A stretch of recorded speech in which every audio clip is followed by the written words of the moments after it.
अस्सलाम वालेकुम dear students, welcome to A Q English academy. आज का जो टॉपिक है जिसको हम डिस्कस करने जा रहे हैं वो बहुत ही इम्पोर्टेंट टॉपिक है। बहुत सारे स्टूडेंट्स मिस्टेक्स कर जाते हैं। टेस्ट में भी कई बार ऐसे सवाल पूछे गए हैं। तो हमारा जो आज का टॉपिक है उसका नाम है non progressive verbs. Non progressive verbs को आप सिंपली नॉन कंटिन्यूअस वर्ब्स भी इस्तेमाल कर सकते हैं। ये कौन से वर्ब्स होते हैं? देखिए, कभी कभी क्या होता है, हम प्रेजेंट कंटिन्यूअस की बात करते हैं लेकिन उस वर्ब में हम आईएनजी इस्तेमाल नहीं करते। वहाँ पे हम उसको प्रेजेंट सिंपल टेंस में इस्तेमाल करते हैं, चाहे वो एक्शन जारी भी हो।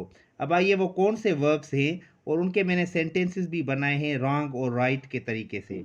The following verbs are not usually found in continuous tenses. यानी कि कुछ ऐसे वर्ब्स होते हैं, वो एक्शन जारी भी होता है तब भी आप उसमें आईएनजी इस्तेमाल नहीं कर सकते। अब ये पूरी की पूरी लिस्ट मैंने यहाँ पे बनाई है, मैं आपके साथ वो शेयर करने जा रहा हूँ। वो वर्ब्स होते हैं like, love, hate, want, need, prefer, know, realise, suppose, mean, understand, believe, remember, belong, contain, consist of, depend, seem, see, hear, smell, notice, recognize, appear, look, seem, wish, hope, refuse, agree, trust, consider, forget, belong to, own। ये कुछ ऐसे verbs मैंने आपके साथ discuss किए हैं। इनके साथ आप कभी भी आईएनजी इस्तेमाल नहीं कर सकते। सिंपली मैं आपको बताऊं कि आप इनको प्रेजेंट कंटिन्यूअस टेंस में इस्तेमाल नहीं कर सकते।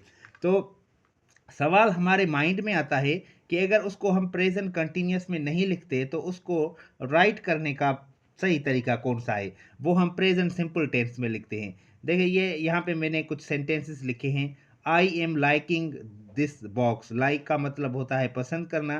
तो देखिए, ये प्रेजेंट कंटिन्यूअस टेंस में यहाँ पे इस्तेमाल किया गया है, इसको हमने रॉन्ग किया है। अब हम इसको प्रेजेंट सिंपल टेंस में इस्तेमाल करेंगे, आई लाइक दिस बॉक्स, तो ये करेक्ट होगा।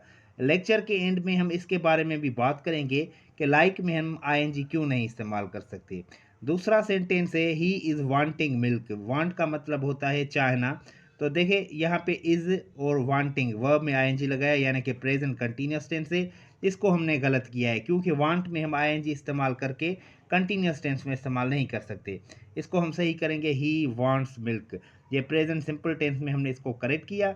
ही के बाद हमने वर्ब में एस लगाया, क्योंकि प्रेजेंट सिंपल का अगर सब्जेक्ट ही होता है तो हम एस लगाते हैं। Number 3, this book is belonging to me. Belong का मतलब होता है ताल्लुक़ रखना। तो ये भी प्रेजेंट कंटिन्यूअस टेंस में लिखा गया है। हमने स्टडी किया है कि बिलोंग में हम आईएनजी इस्तेमाल करके उसको एज अ वर्ब यूज़ नहीं कर सकते, तो ये गलत हो गया। इसको हम करेक्ट करेंगे, this book belongs to me, ये करेक्ट हो जाएगा। The student is realising his mistake. Realise का मतलब होता है मानना, तस्लीम करना। तो ये भी देखे प्रेजेंट कंटिन्यूअस टेंस में इस्तेमाल किया गया है, इसलिए हमने इसको यहाँ पे रॉन्ग टेबल में लिखा है। इसको करेक्ट करेंगे, the student realises his mistake. एक स्टूडेंट शागिर्द अपनी गलती को तस्लीम करता है। नेक्स्ट है I am remembering my lesson. तो ये भी देखिए, रिमेंबर में हम आईएनजी लगा के उससे एज अ वर्ब का काम नहीं ले सकते, इसलिए हमने इसको इनकरेक्ट किया है। इसको करेक्ट कैसे करेंगे? आई रिमेंबर माई लेसन, मैं अपना सबक याद करता हूँ।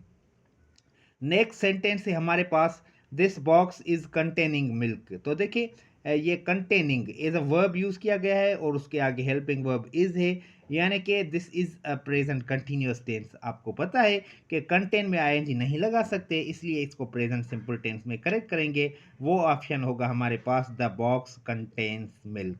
कंटेन का मतलब होता है किसी चीज़ में होना या किसी चीज़ पे मुश्तमिल होना। नेक्स्ट सेंटेंस है he is needing a pen. ये हम सेंटेंसेस कई बार सुनते हैं, लोग यूज़ करते हैं, उनको पता नहीं होता कि ये रूल में जो है वो गलत है। तो इसको हम करेक्ट करेंगे, ही नीड्स अ पेन।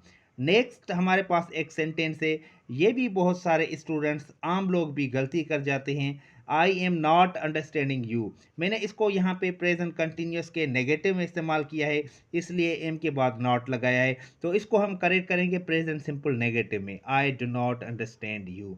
याद रखें, एज अ वर्ब आप अंडरस्टैंडिंग यूज़ नहीं कर सकते। अगर आपने यूज़ किया है कभी तो आइंदा के लिए खबरदार हो जाएं कि ये बहुत बड़ी मिस्टेक है। नेक्स्ट है I am recognising you. Recognise का मतलब है पहचानना। तो ये इनकरेक्ट है, क्योंकि एज अ वर्ब हम रिकॉग्नाइज में आईएनजी नहीं लगा सकते, इसलिए हम इसको करेक्ट करेंगे, आई रिकॉग्नाइज यू। नेक्स्ट है आई एम बिलीविंग यू, ये भी गलत है, ये हम इस्तेमाल करते हैं, कई बार हमने लोगों को सुना है, तो इसको हम करेक्ट करेंगे आई बिलीव यू। तो जो ऊपर मैंने आपके साथ एक लिस्ट शेयर की, वो आपने याद रखनी है। उस लिस्ट से मैंने 10 वर्ड्स उठा के यहाँ पे उनके सेंटेंसेस बनाए हैं।